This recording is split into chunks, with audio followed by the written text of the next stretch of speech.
Taste the Daily. தென்மேற்கு வங்கக்கடலில் நாளை மறுநாள் காற்றழுத்த தாழ்வு பகுதி உருவாகக்கூடும் என வானிலை ஆய்வு மையம் தெரிவித்துள்ளது. இது தொடர்பான வானிலை முன்னறிவிப்பு குறித்த தகவல்களை விளக்குகிறார் செய்தியாளர் ரமேஷ். மே மாதத்துல கடுமையான வெயில் வாட்டி வதைத்த நிலையில் ஒரு குளிர்ச்சியான செய்தி வந்திருக்கிறது. அதுதான் தற்போது உருவாகியிருக்கூடிய காற்றழுத்த தாழ்வு பகுதி. அது பார்த்தீங்கன்னா நாளை மறுதினம் இந்த காற்றழுத்த தாழ்வு பகுதி என்பது வங்கக்கடலில் உருவாகிறது. 24ஆம் தேதி காற்றழுத்த தாழ்வு மண்டலமாக அது வலுப்பெற இருப்பதாக வானிலை ஆய்வு மையம் சொல்லியிருக்காங்க. தென் மாவட்டங்களில் தற்போது பெய்து வரக்கூடிய மழைக்கான காரணம் வளிமண்டல கீழடுக்கு சுழற்சி அப்படின்னு சொல்லியிருக்காங்க. மே மாதம் 23ஆம் தேதி பல மாவட்டங்களில் கனமழைக்கு வாய்ப்பு இருப்பதாகவும் வானிலை மையம் தெரிவிச்சிருக்காங்க.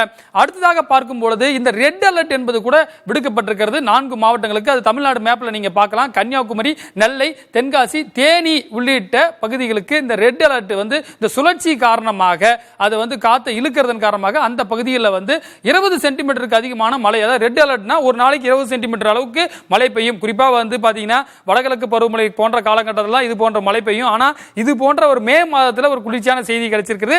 அடுத்ததாக வேற எந்தெந்த மாவட்டத்தில் மழை பெய்யும் அப்படின்ற தகவலோடு நம்ம வந்திருக்கோம். அதே போல இன்றைக்கு 21 ஆகிய தேதிகளில் விருதுநகர், திண்டுக்கல், திருப்பூர், கோவை, நீலகிரி உள்ளிட்ட அந்த மேற்கு தொடர்ச்சி மலையை ஒட்டிய பகுதிகளுக்கு மழை இருக்கும் அப்படின்னு சொல்லப்பட்டிருக்கிறது.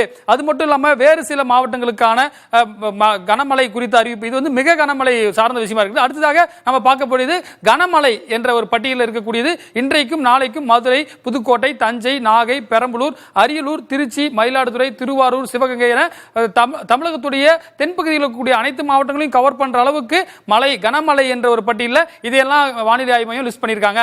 அடுத்ததாக பார்க்கும்போது இந்த கனமழையை பொறுத்தவரை மேலும் சில மாவட்டங்களுக்கு கடலூர், விழுப்புரம், ராமநாதபுரம், காரைக்கால், புதுச்சேரி, தூத்துக்குடி, கள்ளக்குறிச்சி உள் மாவட்டங்கள் வரை வந்திருக்கிறத நம்மால பார்க்க முடிகிறது. இதன் மூலமாக வெப்பம் தணிந்து ஒரு குளிர்ச்சியான சூழல் ஏற்படுவதற்கான வாய்ப்பு இருக்கிறது.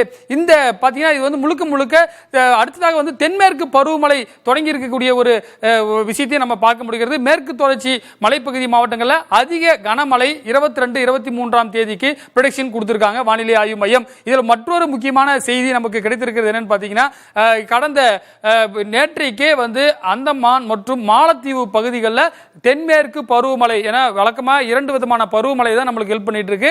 அந்த அடிப்படையில் இந்த பருவமழையும் ஸ்டார்ட் இது மட்டும் இல்லாம மீனவர்கள் கடலுக்கு செல்ல வேண்டாம் என்றும் வானிலை ஆய்வு மையம் தெரிவித்திருக்கிறது. கடல் பகுதியில் எவ்வளவு காற்று வீசும் அப்படின்றதையும் அவங்க சொல்லியிருக்காங்க. மணிக்கு எவ்வளவு காற்று வீசும் அப்படின்றதையும் குமரி, மன்னார் வளைகுடா, கேரள கடல் பகுதியில் 65 கிலோமீட்டர் வேகத்தில் காற்று வீசும் என்பதால் மீனவர்கள் கடலுக்கு மீன் பிடிக்க செல்ல வேண்டாம். அந்த பகுதியில் இருக்கக்கூடிய மீனவர்களுக்கு எச்சரிக்கையும் விடப்பட்டிருக்கிறது. மற்றொரு முக்கியமான ஒரு கிராபிக்ஸ் நம்ம பார்க்க போறோம். அதாவது காற்று இந்த தென்மேற்கு பருவமழை எப்படி வீசும் அப்படின்றத நம்ம பார்ப்போம். இந்த காற்றானது பார்த்தீங்கன்னா எந்த அளவிற்கு இந்த பகுதிகளை தொட்டு செல்கின்றது என்பதை பார்க்க முடிகிறது. இந்த பருவமழை என்பது தற்போது அந்தமான் பகுதிகளிலும் அதே போல மாலத்தீவு உள்ளிட்ட பகுதிகளிலும் தொடங்கி இருக்கிறது.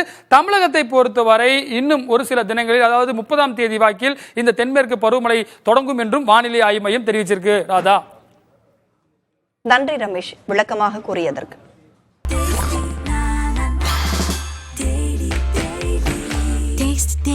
Taste the Daily.